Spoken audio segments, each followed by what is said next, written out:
Hello dear students, we are doing economic applications of simple differentiation. Today we are going to discuss how to find average cost and marginal cost. Means how we going to apply derivatives to find average cost and marginal cost. So what is the economic application of derivatives in finding average cost and marginal cost? First of all, we have to know what is total cost, average cost and marginal cost. Total cost जो हमारा function है, cost is a function of quantity. So cost is represented by variable C, pi और TC. इन तीनों के द्वारा हम अपनी total cost को रिप्रेजेंट करते हैं और जो हमारी कॉस्ट है वो कैसे आती है, average cost into quantity. Total cost जो है that is equal to average cost into quantity. यानी कि किसी भी प्रोडक्शन में जो हमारी पर यूनिट लागत है उसको हम टोटल क्वांटिटी के साथ अगर मल्टीप्लाई करेंगे तो वो हमारी टोटल कॉस्ट है. So cost is a function of quantity. And what is average cost, total cost divided by quantity. अभी जैसे हमने बात की कि total cost average cost into quantity और अगर एवरेज कॉस्ट निकालनी है तो that is total cost divided by quantity. And what is marginal cost, change in total cost due to change in quantity, that is marginal cost. So that is denoted by DC upon DQ. Now we know we divide average cost or total cost into total fixed cost plus total variable cost. Similarly, average cost into average fixed cost plus average variable cost. तो अगर हमने average variable cost को निकालना है तो वो भी कैसे आएगी, total variable cost divided by quantity. और स्लोप अगर देखनी है हमने एवरेज वेरिएबल कॉस्ट की तो हम इस एवरेज वेरिएबल कॉस्ट का क्या ले लेंगे, derivative. So D upon D Q of AVC is slope of average variable cost. Similarly AC की स्लोप क्या है, D upon D Q of AC. So अगर हम मिनिमम एसी और एवरेज वेरिएबल कॉस्ट को देखना चाहते हैं तो स्लोप हमारी किसके बराबर होगी, at the minimum zero. AC और average variable cost, average cost और एवरेज वेरिएबल कॉस्ट दोनों किसके बराबर होंगे, zero. So this is the basic concept of total cost, average cost and marginal cost. तो अब हम डेरिवेटिव्स की मदद से कैसे एवरेज कॉस्ट, मार्जिनल कॉस्ट या टोटल कॉस्ट को फाइंड आउट करते हैं, तो कैसे डेरिवेटिव्स हमें हेल्प करता है इकोनॉमिक प्रॉब्लम्स को सॉल्व करने के लिए. So what is the economic application of derivatives to find average cost and marginal cost. तो सबसे पहले हम एक एग्जांपल ले लेते हैं. ये हमारे पास टोटल कॉस्ट दे रखी है. टोटल कॉस्ट फंक्शन हमारे पास गिवन है, that is 60 minus 12q plus 2q square. तो हमें फाइंड आउट क्या करना है, average cost and marginal cost. तो कैसे फाइंड आउट करेंगे हम, वी नो एवरेज कॉस्ट जो है वो क्या होती है, C अपॉन Q. तो that means 60 minus 12q plus 2q square upon Q. तो ये हमारे पास क्या आ जाएगी, हमारी एवरेज कॉस्ट, यानी कि 60 upon Q minus 12 plus 2q. तो ये हमारे पास क्या है, हमारी एवरेज कॉस्ट. उसके बाद हमें क्या पूछा है हमसे, फर्स्ट आंसर आ गया हमारा. सेकंड हमसे पूछा गया है मार्जिनल कॉस्ट. तो मार्जिनल कॉस्ट कैसे आएगी, D upon D Q of total cost. तो टोटल कॉस्ट हमें दे रखी है और अब हम इसका क्या ले लेंगे, derivative. D upon D Q of किसका लेंगे, 60 minus 12q plus 2q square. तो जब हम इसका डेरिवेटिव लेंगे तो ये आ गया माइनस 12 प्लस 4q. तो ये आ गई हमारी मार्जिनल कॉस्ट. तो देखिए किस तरह से हमने डेरिवेटिव की मदद से क्या फाइंड आउट किया, एवरेज कॉस्ट और मार्जिनल कॉस्ट. एवरेज कॉस्ट हमने सिंपली फाइंड आउट की जस्ट डिवीजन के साथ. सिंपल डिवीजन हमने इस्तेमाल किया, लेकिन मार्जिनल कॉस्ट को फाइंड आउट करने के लिए हमने डेरिवेटिव्स की हेल्प ली. So this is the economic application of derivatives to find marginal cost. अब हम बात करते हैं आगे कि what is the relationship between average cost and marginal cost, क्योंकि इन दोनों के रिलेशन को भी हम आगे डेरिवेटिव्स की मदद से सॉल्व करेंगे.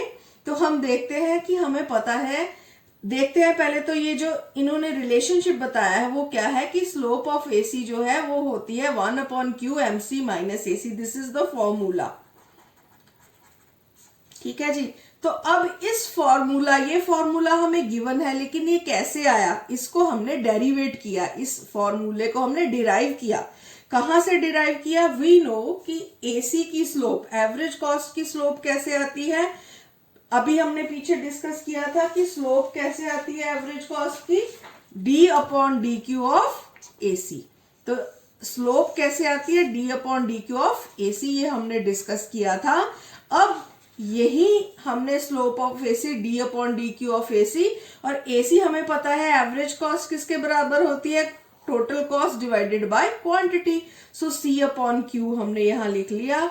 तो अब हम क्या करेंगे, ये c/q को डेरिवेट करेंगे, d/dq derivate with respect to q. Quantity के विद रिस्पेक्ट हम कॉस्ट, टोटल कॉस्ट को डेरिवेट करने जा रहे हैं. और आप देख सकते हैं ये कौन सी फॉर्म में है, u/v, यानी कि यहां पे हम डेरिवेटिव का कोशेंट रूल जो है उसका इस्तेमाल करेंगे. तो दैट मीन्स ये हमारा जो है डिनोमिनेटर का स्क्वायर हो जाएगा, डिनोमिनेटर एज इट इज और न्यूमिनेटर का derivative, then numerator as it is और डिनोमिनेटर का डेरिवेटिव. तो इस तरह से हमने u/v का कोशेंट रूल का फॉर्मूला लगा दिया. तो यहां तक क्लियर हो गया. उसके बाद हमने q इंटू ये जो c है d के साथ अटैच करके dc/dq लिख लिया, और यहां डेरिवेटिव q का क्या आया हमारे पास 1. तो यहां अकेला c बच गया हमारे पास. आगे जब हमने इसको फर्दर सॉल्व किया, ये q को जब ऊपर लेकर गए ये इसके साथ कैंसिल हो गया, और इधर ये q c के साथ नीचे लग गया. तो ये हमारे पास जो बचा वो क्या है, 1/q dc/dq माइनस c/q². अब यहां से 1/q को अगर हम बाहर निकाल लेते हैं तो नीचे क्या रह गया, dc/dq माइनस c/q. एक q हमारा यहां बाहर आ गया. तो we are left with 1/q. अब ये dc/dq क्या है? This is our mc.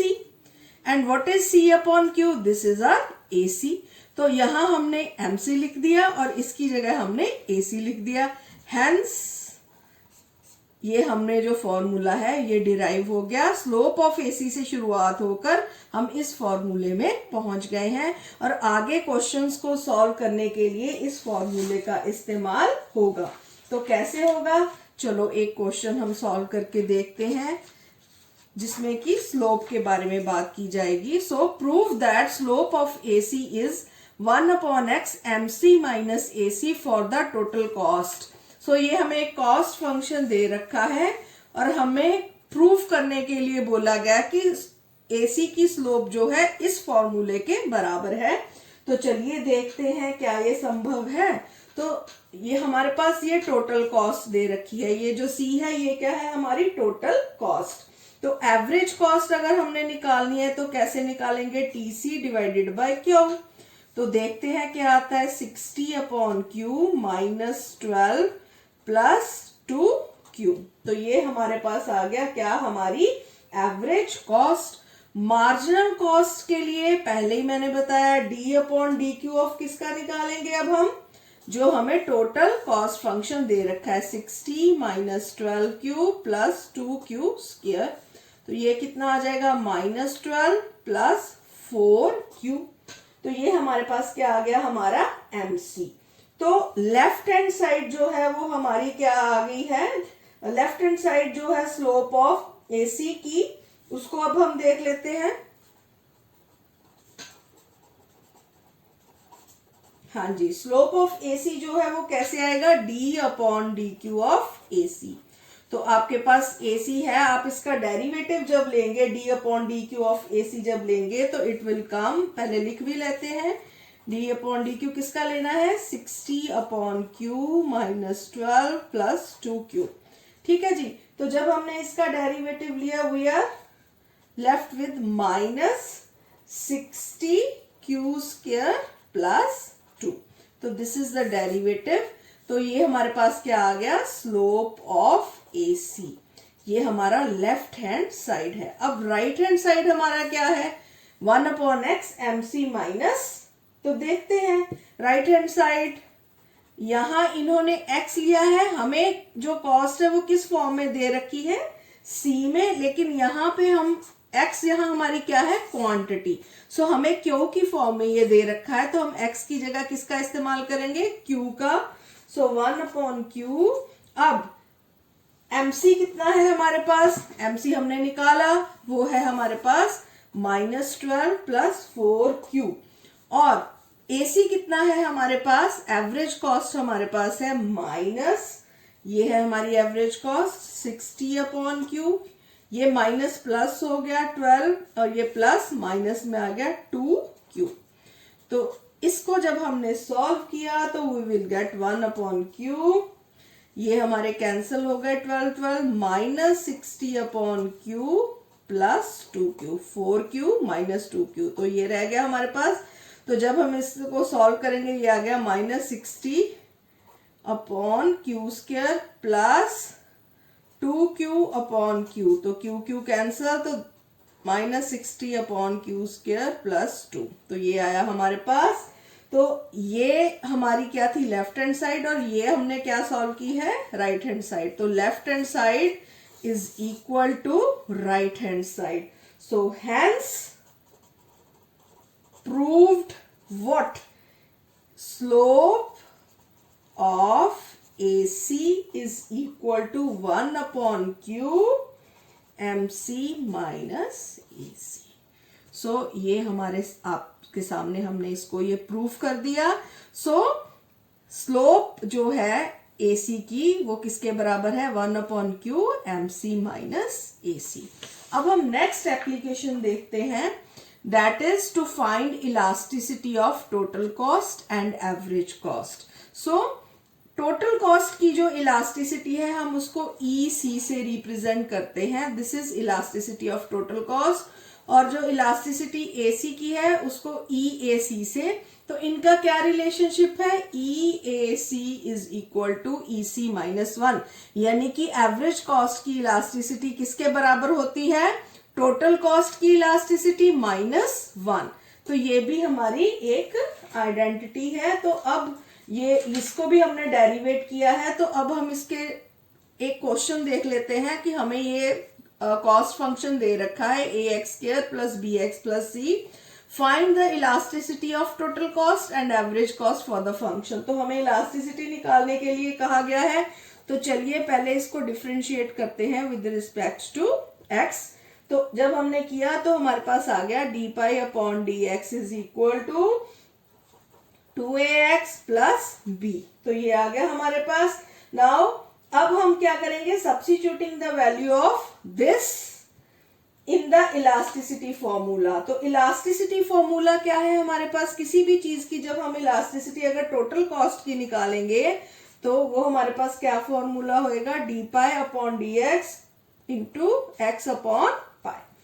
तो हमने अब क्या किया, अब हमने हमारे पास D pi upon D X हमने निकाल रखा है, कितना है हमारे पास 2ax प्लस b।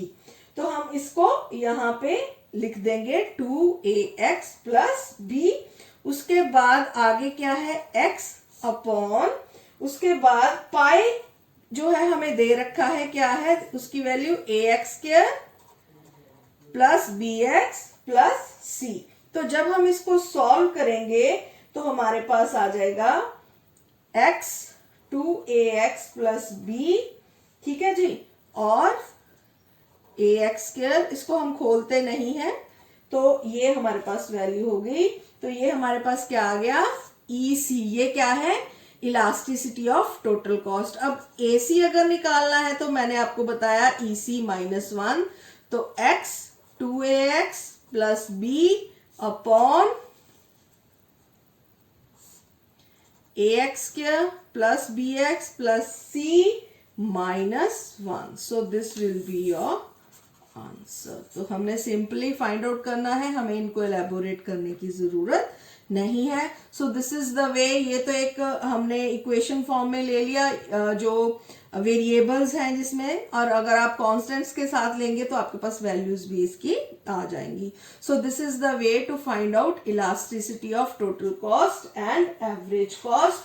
तो आज के इस लेक्चर में अगर हम रिपीट करें तो हमने एवरेज कॉस्ट और मार्जिनल कॉस्ट को कैसे फाइंड आउट करते हैं और रिलेशनशिप क्या है इलास्टिसिटी के साथ, तो इनको हमने स्टडी किया है इकोनॉमिक एप्लीकेशंस में, जो कि हमारी डिफरेंशिएशन को यूज करते हुए हम कैसे अपनी इकोनॉमिक प्रॉब्लम्स को सॉल्व करते हैं, चाहे वो कॉस्ट से रिलेटेड हो, चाहे वो डिमांड से रिलेटेड हो, चाहे वो सप्लाई से रिलेटेड हो, चाहे वो इनकम इलास्टिसिटी से रिलेटेड हो.